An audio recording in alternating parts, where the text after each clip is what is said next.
விஜய் பார்க்க தானே வந்தோம் நாங்க, அதனால தானே செத்து போனோம் எல்லாரும். அவர் விஜய் படிச்சு படிச்சு சொன்னாருல்ல, இந்த மாதிரி வராதீங்க, வயசானவங்க வராதீங்க, எல்லாரும் வராதீங்க சொன்னாங்களே.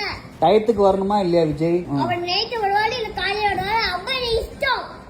அவர் இஷ்டத்துக்கு எப்ப வேணாலும் வருவாரு. வயசானவங்க வராதீங்க, ஒரு வயசு குழந்தைங்கள வராதீங்க சொன்னால படிச்சு படிச்சு. ஆமா சொன்னால, அப்ப நீங்க எதுக்கு கேட்காம வந்தீங்க? அதுதான் பிரச்சனை.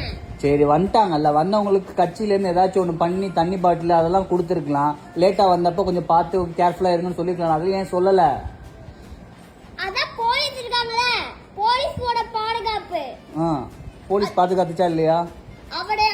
அவங்க பாதுகாப்புனா எங்க ஒரு பொறுப்பு இல்ல.